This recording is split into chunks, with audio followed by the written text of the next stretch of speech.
Detainees killed, one injured at an ICE facility in Dallas, Texas. No ICE officers were injured. The gunman died of a self-inflicted wound. Who is the gunman? His name is Joshua John, Jahn, 29 years old. According to Fox News, he fired indiscriminately at the ICE building, as well as at a van where the victims were shot. 3 detainees were in an unmarked transport van when they were shot. He was found dead with a rifle on a nearby rooftop, according to authorities. A photo posted on X by FBI Director Kash Patel showed what appeared to be rifle caliber ammunition. The rounds were engraved with an anti-ICE message. The suspect is said to have been living at the time of the shooting. Now, this shooting happened only miles from Alvarado, Texas, where 2 months ago an individual ambushed a separate ICE facility targeting officers. In total, 16 people in connection with that have been charged in the ambush-style shooting of an Alvarado police officer who was responding to reports of vandalism at that facility. J.D. Vance said, "These horrendous killings must serve as a wake-up call to the far left that their rhetoric about ICE has consequences." Christy Noem wrote, comparing ICE day in and day out to the Nazi Gestapo, the secret police, slave patrols, referring to the comment made by Jasmine Crockett, has consequences. The men and women of ICE are fathers and mothers and daughters. They get up every morning to try and make our community safer. Like everyone else, they want to go home to their families at night. End of quote. This is our Sergeant Agent in Charge, number 40. And local law enforcement, specifically the Dallas Police Department, for their quick and timely response. I can confirm at this time that the FBI is investigating this incident as an act of targeted violence. It is unfortunately just the most recent example we've seen of targeted violence, to include here in North Texas, where back on July 4th, we saw a coordinated attack carried out against an immigration detention center in Alvarado, Texas. What I can also share with you is that early evidence that we've seen from rounds that were found near the suspected shooter contain messages that are anti-ICE in nature. Again, this is just the most recent example of this type of attack. This will be a whole of government response. No resource not utilized to bring all those individuals who are responsible, bring them to justice and to hold them accountable. While we're not identities of any victims at this time, what I can confirm, members of law enforcement were hurt during this attack. This is the third shooting attack against ICE or U.S. Customs.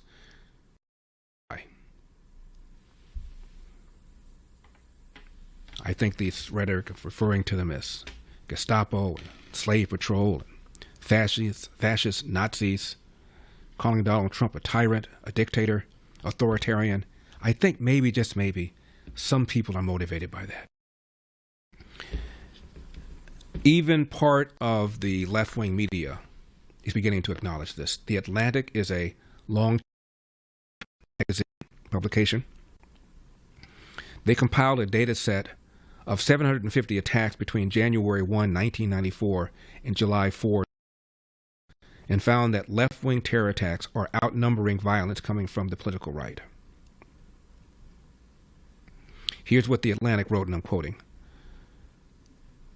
Trump's political ascent seems to have energized left-wing violent extremism, which accounts for 37 incidents from 2016 to 2024, anti-government or partisan sentiment. By July 4 of this year, wrote the Atlantic, far-left extremists had already been responsible for 5 terrorist attacks and plots, putting 2025 on pace to be the left's most violent year in more than 3 decades. End of quote. Even when you talk about mass shootings, 2022 to 2024, 18 public mass shootings as defined by the way John Lott defines it. 11, the mass murderers had no political views, or they were suicidal. 1 identified as a neo-Nazi. 6, however, came from the political left. This is Vice President Vance, number 30. I don't know if you all have followed the news, and we're still learning about it, but what we know is that in Dallas, Texas, an ICE facility, an Immigrations and Customs Enforcement facility, was opened fire upon by a violent left-wing extremist, a person who wrote anti-ICE messaging on their bullets, and there's some evidence that we have that's not yet public, but we know this person was politically motivated. They were politically motivated to go after law enforcement. They were politically motivated to go after people who are enforcing our border. That is the most disgusting thing. And this is Texas Senator Ted Cruz.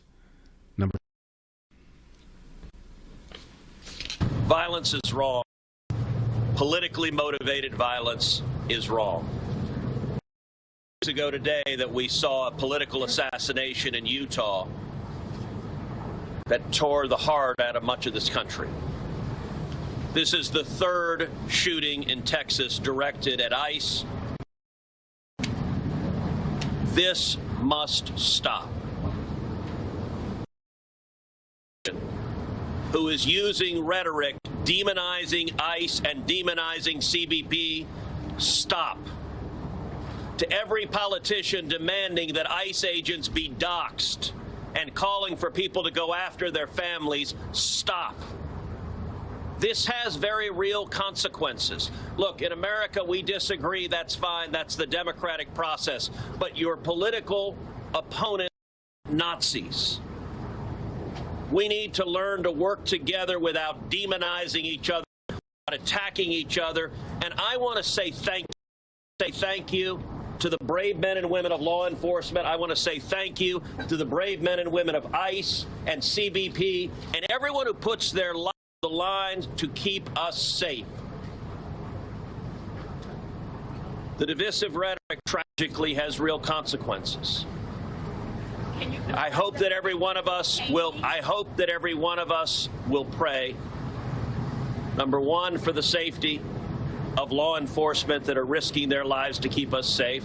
Number two, for the health of those who were shot today. We still don't know the full details. Injured, but for the families also of the victims of this shooting. Violence has no place. It's wrong. And we should come together. If we want to have a debate about immigration policies, we can do so in the halls of Congress without and especially without demonizing the men and women who every day put on a badge and go risk their lives to keep us safe.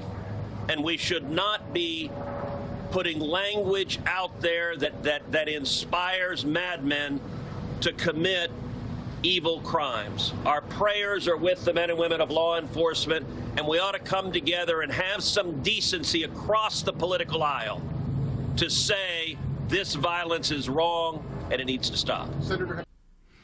And it's from the top, as the left loves to say. Joe Biden referred to supporters of Donald Trump as believers in semi-fascism. Kamala Harris referred to President Trump as a fascist. And that's just one of many prominent public figures using rhetoric like that. For full shows, live and on demand, it's Salem News Channel.